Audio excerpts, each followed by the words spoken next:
네, 오랜만에 뵙는 분들도 있고 저를 처음 보는 분들도 있으리라 생각합니다. 정식으로 인사하겠습니다. 저는 청년부의 협동목사로 있는 박찬영이라고 합니다. 네, 오늘 말씀을 통해서 우리가 이렇게 반갑게 인사를 나눴는데 사실은 조금 무거운 주제로 이야기를 나눠보려고 합니다. 하나님께서 저에게 준비시키도록 주신 말씀이 여러분들 삶을 울리고 또한 힘이 되는 그런 말씀이 되길 원합니다. 안경을 잃어버린 노인, 안개 낀 도로 위를 지나고 있는 운전자, 그리고 밤중에 산길을 헤매는 아이, 이 세 명의 공통점이 있다면 뭘까요? 첫째는 앞을 잘 보지 못하는 상황 속에 놓여 있다는 것일 테고, 둘째는 그로 인해서 마음에 근심과 걱정이 가득하다는 것일 겁니다. 그렇다면 이렇게 앞을 잘 보지 못하는 것이 왜 이런 근심과 걱정, 불안을 가져올까요? 왜냐하면 이 앞을 잘 못 본다는 것은 누구나 공감하리만큼 예측하기가 어렵고 또한 답답한 상황이기 때문에 그렇습니다. 사실 너무 당연한 얘기죠. 그런 당연한 얘기 우리가 조금 더 해봤으면 좋겠습니다. 앞서 말한 사람들이 그렇게 답답해하는 이유가 뭘까요? 안경 잃어버린 노인은 그 안경을 결국 못 찾게 돼서 봐야 될 것을 보지 못하게 될까봐 안경을 못 찾으면 글씨를 어떻게 봐야 될지 그런 걱정이 드니까 막막한 마음이 들어서 답답할 것입니다. 안개 낀 도로 위를 지나는 운전자는 안개 속에서 갑자기 사람이 튀어나와서 위험한 상황이 생길까봐 그래서 답답하고 불안한 마음이 있을 것입니다. 밤중에 산길을 헤매는 아이는 어떻습니까? 결국 길을 잃어버려서 부모님을 만나지 못하는 상황이 찾아올까봐 그래서 조급하고 마음이 어려울 것입니다. 그런데 여러분들, 사실 우리도 좀 마찬가지이지 않나요? 우리의 인생은 한치 앞을 예상하기가 어렵습니다. 우리가 잘 분석하고 있는 그런 것들, 심지어는 그렇게 될 거라고 확신하고 생각했던 것들도 언제 어떻게 될지 모르는 것이 사실 우리들 인생인 것 같습니다. 그런데 여기서 문제는 우리는 그 상황을 보통 긍정적으로 받아들이기보다는 그것을 부정적으로 받아들이는 데에 있습니다. 사람은 보통 무언가를 통제할 수 있을 때 안정감을 느끼죠. 그런데 어떠한 방법을 써도 그것을 통제할 수가 없고 아무리 머리를 굴려도 상황을 예측할 수가 없을 때, 그럴 때 우리는 보통 불안을 느끼게 됩니다. 사실 어쩌면 그것이 당연한 반응일지도 모르겠습니다. 삶의 순간에서 벽을 마주친 것 같은 기분이 들 때에, 오랫동안 준비한 것이 모두 물거품이 될 그때에, 내가 잘못한 건 하나도 없는데도 통제할 수 없는 어려움이 계속해서 찾아오는 그때에 누가 그것을 보고 긍정적인 평가를 할 수 있고 긍정적인 말을 할 수 있겠냐는 말이죠. 누군가는 지금도 통제할 수 없는 문제나 그런 관계의 문제, 진로의 문제, 경제적인 문제, 그런 것들 때문에 지금 신음하고 있는 청년들이 있을지도 모르겠습니다. 그렇다면 우리는 그 사람을 찾아가서 위로할 수 있겠습니까? 뭐 말할 수도 있겠죠. 힘내라고. 그런데 그 사람 입장에서 그 사람이 정말 위로조차 들리지 않을 만큼 힘든 상황이라면, 그렇다면 어떡합니까? 하나님께 기도해서 방법이라도 좀 알고 싶은데 사실 기도조차 나오지 않을 만큼 힘든 상황이라면 어떻습니까? 만약 기도를 했는데 그 하나님의 뜻이 나의 뜻과 달라서 고난에 쓴 잔을 그냥 삼키고 인내하라고 할까봐, 심지어는 마치 그 하나님이 계시지 않는 것처럼 느껴져서 그래서 두려워서 기도하지 못하는 사람이 있다면 우리는 그 사람에게 뭐라고 말할 수 있을까요? 그냥 위로해 줘야 됩니까? 아니면 그 고난을 함께 짊어지기에는 너무 무거워서 애써 그 사람을 의식하지 않아야 되는 것입니까? 저는 이따금씩 청년들에게 이런 질문을 하고 합니다. 행복하시죠? 몇몇 청년분들께서는 많이 들어본 말일 건데요. 그런데 그렇게 물었을 때 몇몇의 청년들은 그 질문에 대해서 행복합니다 라고 하면서 엄청 행복한 표정으로 대답을 하는 분들이 있는 반면에, 그 중에 또 몇몇은 행복하지 않은데 행복하다고 말합니다. 상황은 행복하지 않은데 굳이 불행하다고 말할 필요는 없는 것 같아서, 말이라도 행복하다고 말해야 될 것 같아서 행복하다고 말한다는 거죠. 그렇다면 만약 혹시 이 자리에 있는 청년들 가운데도 비슷한 아픔과 어려움을 경험해 본 적이 있거나 지금 경험하고 있는 분 계십니까? 그렇다면 함께 오늘 이 말씀을 같이 나누어 보길 원합니다. 하나님께서 이렇게 연약하는 우리들에게 어떤 말씀으로 힘을 주시고 계신지 함께 힘 얻어갈 수 있는 시간 되기를 소망합니다. 오늘의 본문 말씀은 사실 우리가 이미 너무 잘 알고 있는 본문 말씀이에요. 무슨 말씀이죠? 출애굽 당시에 있었던 홍해를 건넌 본문 아닙니까? 그런데 우리가 이 시간에는 이 본문을 좀 익숙하지 않게 낯설게 좀 다가가서 살펴보면 좋겠어요. 이 마치 이야기를 처음 듣는 것처럼 여러분들이 그런 시각을 가지고 함께 나눌 수 있으면 좋겠습니다. 그 이야기를 같이 처음부터 나눠보겠습니다. 하나님의 섭리에 의해서 요셉이 애굽의 총리가 되었습니다. 애굽에 큰 기근이 들자 요셉은 자신의 가족들을 애굽으로 초청했고, 그래서 고센 땅에 정착하도록 허락했습니다. 그리고 요셉의 이 죽음 이후에 그의 형제들과 자손들은 그 땅에서 점점 번성해 갔습니다. 그 이후에 시간이 많이 흘러서 요셉을 알지 못하는 왕이 애굽에 세워졌습니다. 그 왕은 이스라엘 백성들이 너무나도 번성하는 것이 두려웠습니다. 그로 인해서 이스라엘 백성들은 강제 노동과 핍박을 받게 되었고 점차 노예가 되어 갔습니다. 심지어 이 애굽의 바로 왕은 태어나는 남자 아이들을 모두 잡아서 죽여라 라고 명령할 만큼 무시무시한 정책을 내세웠습니다. 그러던 중에 태어난 아기가 누굽니까? 모세입니다. 모세는 갈대 상자에 담겨서 나일강에 띄워졌고, 그리고 마침 바로의 딸이 그 상자를 발견하고는 주어서 애굽 왕자의 신분으로 그가 자라게 되었습니다. 또 시간이 많이 흐른 뒤에 하나님께서는 불타는 떨기나무 가운데 모세를 찾아오셨습니다. 그리고는 그에게 이스라엘 백성들을 구원하도록 명령하셨습니다. 그로 인해서 모세는 그의 형 아론과 함께 바로를 찾아가서 백성들을 풀어달라고 요구했습니다. 그러나 바로는 그 말을 들어줬습니까? 무시했습니까? 무시했습니다. 그리고 오히려 더 강력하게 그들을 압제하고 통치하는 정책을 내세웠습니다. 그로 인해서 하나님께서는 도저히 지켜보지 못하시고 애굽 땅에 10가지 재앙을 허락하시면서 바로의 마음을 무너뜨리고자 하셨습니다. 결국 이 장자의 재앙 앞에서 바로의 마음이 꺾였고 이스라엘 백성들을 풀어주겠다고 그렇게 말하는 때가 왔습니다. 그런데 바로가 어떻게 했습니까? 다시 마음이 완악해짐으로 말미암아 군대를 풀어서 이스라엘 백성들을 잡아오도록 명령하였습니다.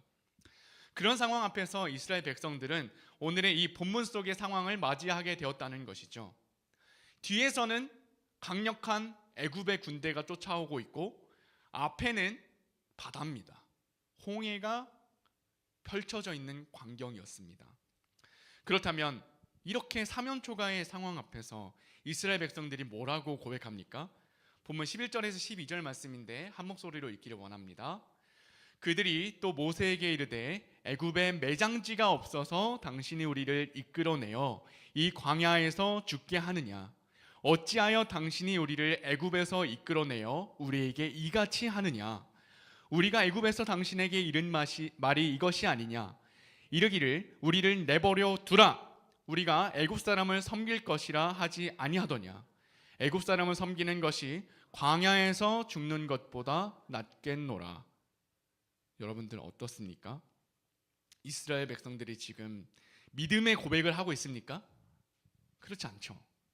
얼마 전까지 애굽 땅에 일어난 일들을 직접 겪은 사람들이었습니다.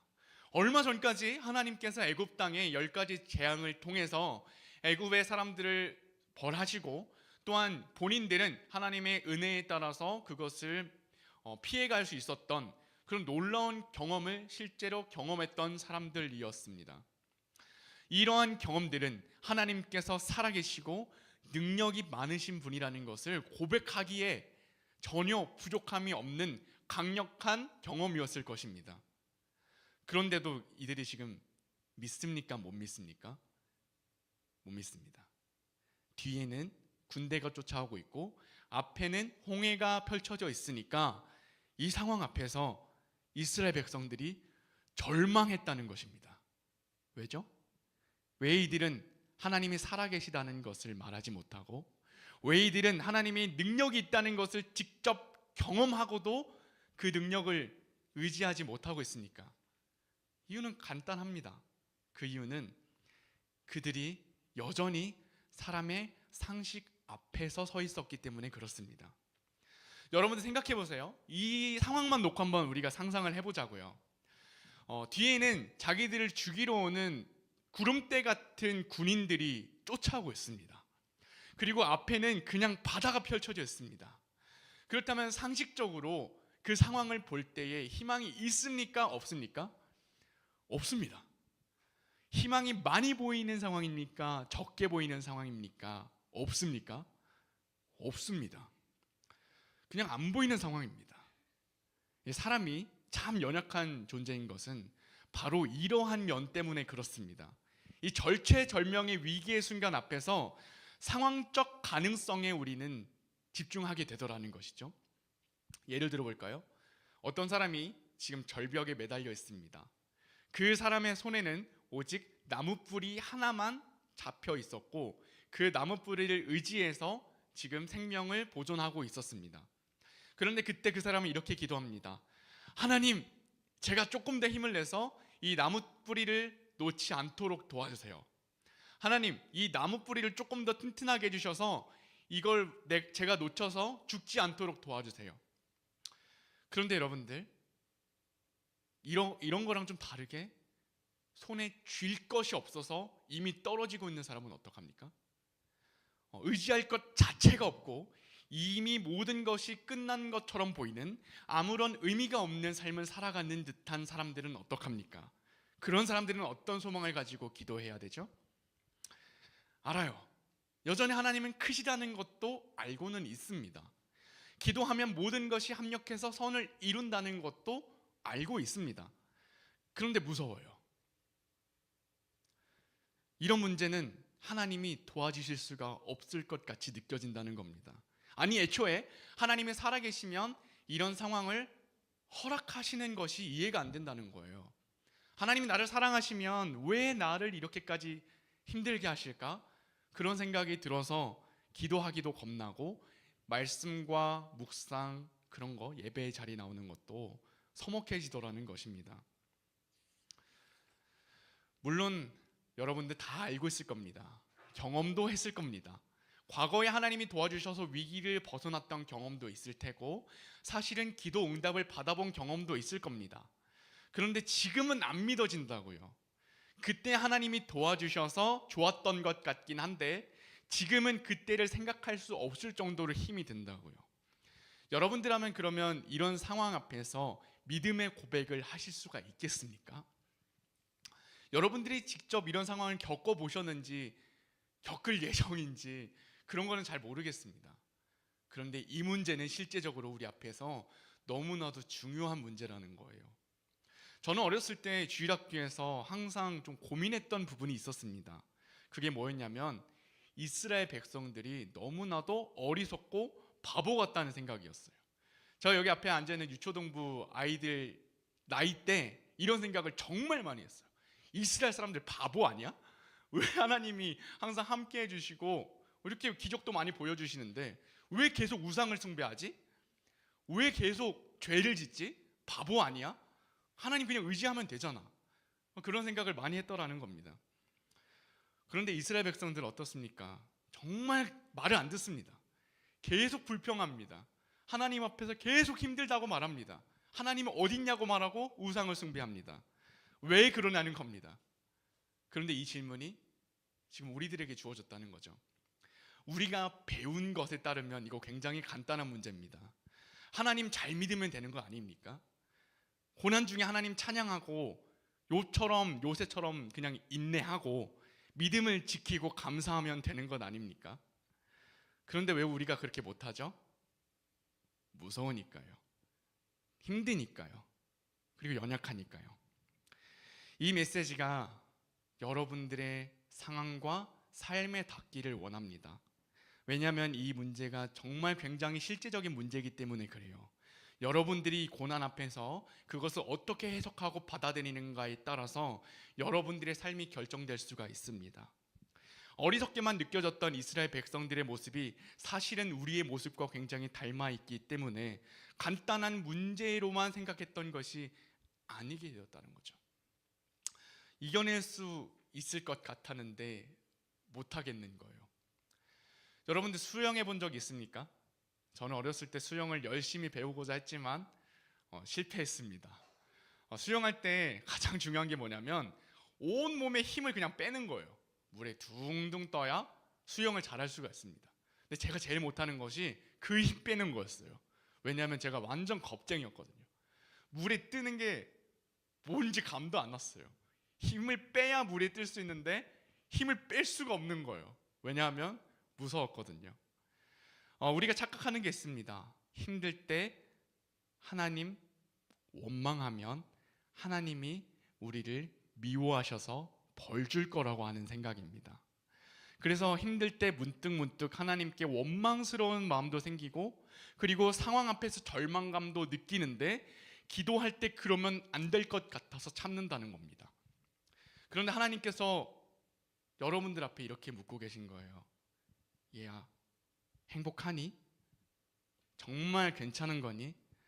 진짜 그거면 된 거니? 그 말씀 앞에 여러분들 어떻게 반응하고 있습니까?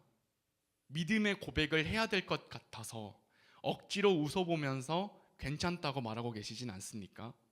그렇게 말해야 하나님께서 그 고백의 믿음을 보시고 장하다고 칭찬하시면서 기도를 응답해 주시고 상황을 해결해 주실 것 같아서 마음을 감춰보신 적은 없습니까?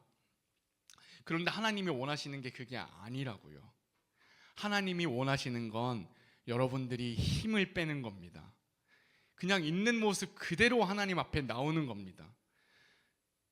여러분들, 전 이런 얘기 할 수 있어요. 전 굉장히 울보거든요. 기도할 때 엄청 많이 옵니다. 찬양할 때도 그렇고. 근데 여러분도 운다고 해서 바보 같아 보이지 않습니다. 힘들 때 하나님 앞에서 우십시오. 원망하고 싶으면 원망도 하십시오.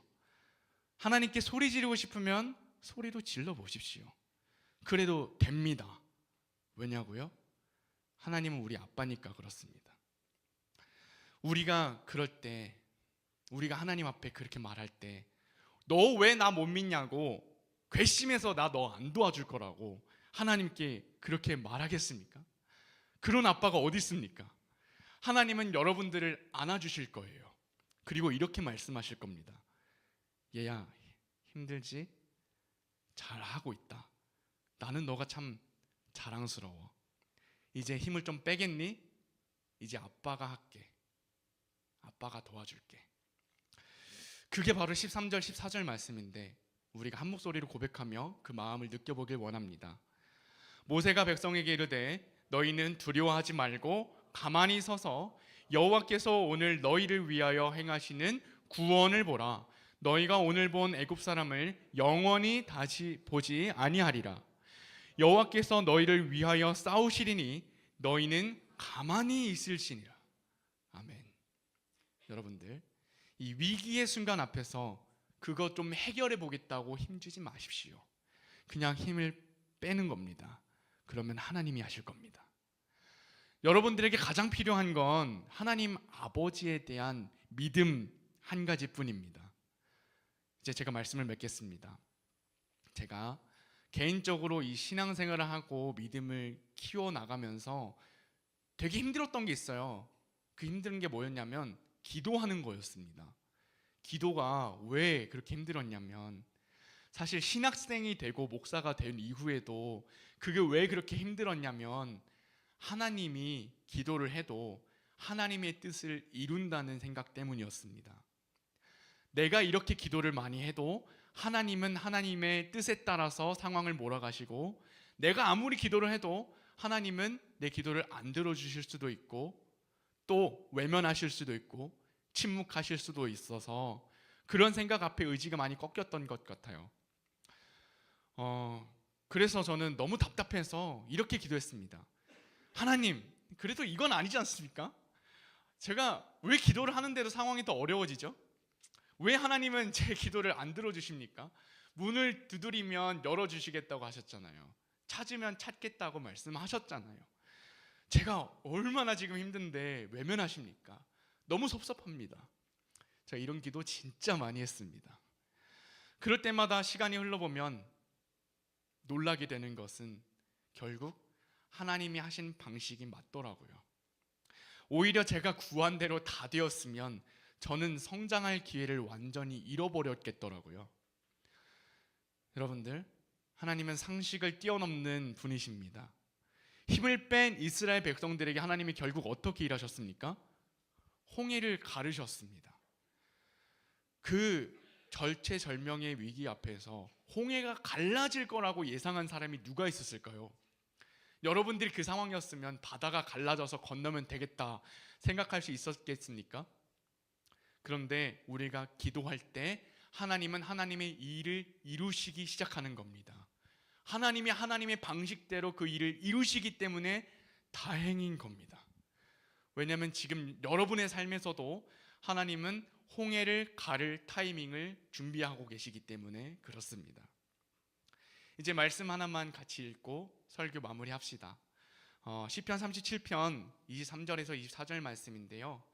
우리 함께 마음을 담아서 이 목소리로 이 하나님의 메시지가 뭔지 고백해 보길 원합니다. 여호와께서 사람의 걸음을 정하시고 그의 길을 기뻐하시나니 그는 넘어지나 아주 엎드러지지 아니함은 여호와께서 그의 손으로 붙드심이로다. 아멘. 여러분들, 비록 이 고난의 시간을 지나고 있더라도 그 고난은 반드시 끝날 겁니다. 터널에도 끝이 있듯이 여러분들이 그 연단의 시간을 지나고 나면 반드시 밝은 빛을 보게 될 겁니다. 왜냐하면 우리 하나님이 우리의 길과 걸음을 정하시고 또한 그 길과 걸음을 기뻐하시기 때문에 그렇습니다. 우리 아빠는 우리가 행복했으면 좋겠다고 말씀하시기 때문에 그렇습니다. 그래서 우리는 상황을 벗어나서 시선을 옮길 수 있으면 좋겠어요. 손을 뻗어서 나를 보라고 말씀하신 하나님께 시선을 옮겨보았으면 좋겠어요. 결국 여러분들은 그 시선을 따라갔을 때에, 하나님의 시선으로 상황을 보게 되었을 때에, 그때 여러분들은 살아계신 하나님을 간증하게 될 줄로 믿습니다. 이것을 믿고 매일매일 힘들 때마다 하나님을 의식하고 이겨낼 수 있는 저와 여러분들 되시기를 주님의 이름으로 축복합니다. 기도하시겠습니다. 사랑과 은혜가 많으신 하나님 아버지, 우리가 우리의 삶을 걸어갈 때에 어려운 순간이 너무나도 많습니다. 그러나 오늘 말씀을 통해서 우리의 삶을 붙드시며 우리의 걸음을 인도하시는 주님을 찬양하게 하시니 감사드립니다. 오늘 우리가 통제할 수 없는 그런 상황 속에서도 주님께서 우리의 소망과 구원이 되심을 다시 한번 고백합니다. 홍해 앞에서 두려움을 떨던 이스라엘 백성처럼 우리도 종종 눈앞의 문제와 한계에 막혀서 주님을 바라보지 못하고 절망에 빠지곤 합니다. 그러나 하나님, 오늘 말씀을 통해 우리에게 힘을 빼고 잠잠히 주님의 행하심을 신뢰하라는 진리를 깨닫게 해주셔서 감사합니다. 주님, 우리의 연약함과 두려움을 아시는 주님께서 그 자리에서 일하심을 믿습니다. 우리가 가진 모든 걱정과 근심을 주님께 맡겨드리니 우리의 삶 가운데 하나님의 능력과 계획을 이루어 주시옵소서. 이 시간 우리의 마음을 새롭게 하여 주셔서 어떤 상황에서도 하나님의 시선을 따라 볼 수 있는 믿음을 허락하여 주시옵소서. 주님이 우리 아버지 되시며 우리의 손을 놓지 않으신다는 확신 속에서 담대히 살아가게 하여 주시옵소서. 주님, 우리가 때로는 믿음 없이 불평하고 원망할지라도 그 순간조차도 품어주시는 아버지의 사랑을 기억하게 하시고 매 순간 하나님의 선하심을 간증하는 삶을 살게 하여 주시옵소서. 이제 오늘의 예배를 지나고 우리가 이 자리를 떠나 삶으로 다시 돌아갈 때 우리의 모든 걸음이 주님의 인도하심 앞에 있음을 고백합니다. 하나님께서 우리의 홍해를 갈라주시고 우리의 길을 열어주실 것을 기대합니다. 감사함을 주님 앞에 드리오며 이 모든 말씀 예수 그리스도의 이름으로 기도드립니다. 아멘. 축도하겠습니다. 이제는 우리 주 예수 그리스도의 은혜와 하나님 아버지의 크신 사랑과 성령님의 교통하시며 위로하심이 삶의 길을 알지 못해서 두려워하는 우리의 연약함 위에 잠잠히 주님을 신뢰하며 하나님의 시선을 따라 살기를 결단하는 이 자리에 모인 모든 솔리데오 청년 공동체 위에, 그리고 그들의 일터와 삶의 모든 걸음걸음 위에 이제로부터 영원토록 함께 있을지어다. 아멘.